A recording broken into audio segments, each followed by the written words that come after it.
दोस्तों ये हमारे पेट्स हैं। इनको जब भी मैं खोलता हूँ तो ये हमेशा एक दूसरे से लड़ते रहते हैं और अपना दबदबा बनाना चाहते हैं। पर इन तीनों में हमेशा ये मुर्गी ही जीतती है। जब भी मुर्गी इस ग्रे मुर्गे को मारती है तब ग्रे मुर्गा अपना गुस्सा वाइट मुर्गे पर उतारता है और वाइट मुर्गा मुझे ढूंढकर अपना गुस्सा फिर मेरे ऊपर उतारता है। ऐसे ही ये एक सर्कल बना हुआ है। कैसे मुझे ये वाइट वाला मुर्गा गुस्सा दिखा रहा है, अपना पूरा एफर्ट लगा रहा है मुझे डराने के लिए, पर मैं भी कहाँ इससे डरने वाला हूँ। मैं भी इससे खूब मज़े से खेलता हूँ ताकि इसका दिल बहल जाए। चलते हैं अब अपनी दूसरी मुर्गियों के पास। अब हमने दूसरी केज का दरवाज़ा खोल दिया है और दरवाज़ा खोलते ही एक एक करके मुर्गी मुर्गे और कुछ चूज़े भी निकल आते हैं। दोस्तों इन चूज़ों को हम केज के अंदर अलग से बंद करते हैं, पर ये छोटे छोटे बच्चे बहुत ही ज़्यादा शरारती हैं, कहाँ कहाँ से निकल कर आ जाते हैं पता ही नहीं चलता है। देखिए दोस्तों बाहर आते ही इनका लीडर सबसे पहले अज़ान देता है, यही सबसे दोस्तों अभी स्ट्रॉन्ग है। के लिए इन चूज़ों को बंद कर देते हैं, बाद में इनको माँ मुर्गी के साथ दोबारा से खुलेंगे। दोस्तों शहरों में जगह कम होती है, इसलिए इनको रोज़ खोलकर मूवमेंट देना बहुत ज़रूरी होता है। मूवमेंट से ये काफ़ी खुश होते हैं और एक्टिव भी रहते हैं। अगर मुर्गा मुर्गी ज़्यादा देर तक चुपचाप एक ही जगह बैठे रहें तो समझ जाओ उनकी एनर्जी लो हो रही है और वो बीमार हो गए हैं। इनको हम हर दिन डिफरेंट दाना डालते हैं, कभी बाजरा, कभी धान, गेहूँ, हरी सब्जी या फिर घर का बचा हुआ खाना। दोस्तों इसीलिए हर दिन डिफरेंट दाना मिलने से ये शौक से दाना खाते हैं, इसलिए इनको भरपूर न्यूट्रिशंस मिलते हैं जिससे कि ये एक्टिव रहते हैं और अंडे भी ज़्यादा देते हैं।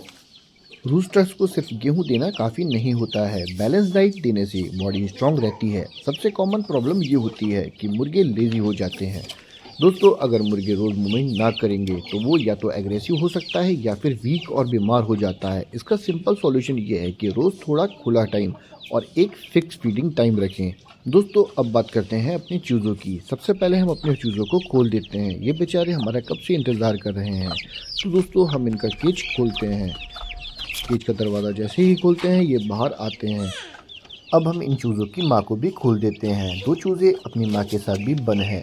दोस्तों सबसे पहले हम ये चौके हटाते हैं, कहीं चौके चूज़ों को ऊपर ना गिर जाएं और बच्चे चोटीले ना हो जाएं। दोस्तों एक एक करके चौके हटाने के बाद इनकी माँ बाहर आ जाती है और साथ में दो बच्चे भी बाहर आ जाते हैं। फिर सारे बच्चे मिलकर माँ के साथ ही रहते हैं। दोस्तों हेल्थी चूज़े हमेशा इधर उधर मूव करते रहते हैं और कीड़े मकोड़े या खाना ढूंढते रहते हैं। ऐसे ही अगर चूज़े भी एक जगह चिपक कर बैठ जाएं तो ये एक वार्निंग साइन होता है। दोस्तों चूज़ों के साथ भी काफ़ी सारी प्रॉब्लम्स होती हैं जिनको हमें ध्यान में रखना पड़ता है। चूज़े के लिए सबसे बड़ी प्रॉब्लम होती है गीला फ्लोर और ठंड। सूखी जगह, साफ पानी और थोड़ी सी गर्माहट चूज़ों को एक्टिव और हेल्थी रखती है। दोस्तों देखिए चूज़े अब अपनी माँ से दूर दूर जाने लगे हैं। ये थोड़ा दूर चले गया था, फिर एक मुर्गा इसको मारता है तो ये वापस से अपनी माँ के पास आ जाता है। देखिए मुर्गी कैसे स्ट्रेच कर रही है, खुलते ही ये खुश हो जाती है और सारे बच्चे भी माशाल्लाह एकदम एक्टिव और हेल्थी हैं। दोस्तों ये इधर उधर घूमकर दाना पड़ा हुआ खा रहे हैं और कीड़े मकोड़े ढूंढ के खाते रहते हैं। कीड़े मकोड़े इनके लिए बहुत ही ज़्यादा फ़ायदेमंद होता है क्योंकि उसके अंदर काफ़ी प्रोटीन होता है। दोस्तों ज़्यादा प्रोटीन मिलने से मुर्गियाँ हमारी बहुत ही ज़्यादा अंडे देती हैं। दोस्तों छोटे बच्चे दाना चुग चुग के खा रहे हैं और माँ मुर्गी दाना खाते हुए देख रही है और उनकी केयर के लिए हमेशा उनके पास खड़ी हुई है। देख सकते हैं दोस्तों ये कितनी एक्टिव है ताकि अपने बच्चों की हिफाजत कर सके। अब मैं अपने शिरू को हाथों से दाना खिलाऊंगा तो मैं अपने हाथ में थोड़ा सा दाना ले लेता हूँ और देखिए ये कितने शौक से मेरे हाथ में दाना खा रहा है। दोस्तों एक यही मुर्गा है जो कि मेरे हाथ में दाना खाता है, बाकी सब मुझसे दूर भागते हैं। देखिए दोस्तों यहाँ माँ मुर्गी अपने काम पर लग गई है। ये पत्तों को हटा रही है और कीड़े मकोड़े जो निकल रहे हैं वो अपने बच्चों को खिला रही है। यहाँ वाइट मुर्गा आने से बच्चे डर जाते हैं और माँ के साथ ही चले जाते हैं। ये वाइट मुर्गा मुर्गी को मारता है जिस वजह से इनके बच्चे भी इससे डरते हैं। देखिए ये वाइट वाले मुर्गे से कितनी दूर दूर रह रहे हैं। देखो बच्चे कैसे इससे डर के भाग रहे हैं, जैसे कि पता नहीं क्या हो गया हो। ये अब हम इनको गर्म पानी डाल देते हैं। दोस्तों ये पानी हल्का सा गर्म रहता है, मतलब कि गुनगुना गुनगुना पानी इनके लिए बहुत फ़ायदेमंद रहता है ठंड में। देखिए बच्चे भी पानी पे लग गए हैं और पानी पी रहे हैं अपनी माँ मुर्गी के साथ। इसी दौरान हमारी गंजी वाली मुर्गी अंडा देने के लिए बैठी हुई है। दोस्तों ये कुछ ही देर में अंडा दे देगी, जो कि हमारा मेन रीज़न है पेट्स को पालने का, क्योंकि अंडे बहुत ही ज़्यादा हेल्थी और फ़ायदेमंद होते हैं।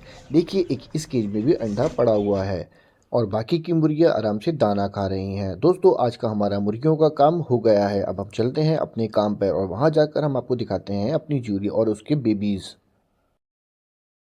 दोस्तों अब हम आ गए हैं अपनी शॉप पर और शॉप पर आते ही जूली हमारी बाइक की आवाज़ पहचान जाती है और फ़ौरन हमारे पास आ जाती है, पर आज जूली हमारे पास नहीं आई है। तो मैं खुद जाता हूँ और जाकर चेक करता हूँ। यहाँ आकर देखता हूँ कि बच्चे आपस में खेल रहे होते हैं, पर जूली हमारी यहाँ नहीं होती है। शायद वो बाहर कुछ खाने के लिए गई हुई होती है। दोस्तों जूली एक स्ट्रीट डॉग है और अब एक माँ बन चुकी है। इसने कुछ दिन पहले यहाँ कुछ बच्चों को जन्म दिया था, उनमें से कुछ ठंड में सर्वाइव नहीं कर पाए और मर गए थे, मगर अब माशाल्लाह 6 बच्चे बच गए हैं और ये अब काफ़ी बड़े हो गए हैं। इनकी आंखें भी खुल चुकी हैं और अब इन्होंने चलना भी शुरू कर दिया है। पपीज़ के बाद डॉग का बिहेवियर बिल्कुल चेंज हो जाता है, जो एक नॉर्मल होता है। अगर माँ डॉग ज़्यादातर अपने बच्चों के पास ही रहती हो तो समझ लो सब ठीक चल रहा है। दोस्तों इन पपीज़ की एक्टिविटी ये देखिए दोस्तों, इसके बच्चे माशाल्लाह कितने हेल्दी और स्ट्रॉन्ग हैं। दोस्तों आज की वीडियो में इतना ही, मिलते हैं नेक्स्ट ब्लॉग में। अगर आपको हमारी वीडियो पसंद आई हो तो वीडियो को लाइक कमेंट शेयर करना, चैनल को सब्सक्राइब करना। मिलता है नेक्स्ट वीडियो में। अल्लाह हाफिज़।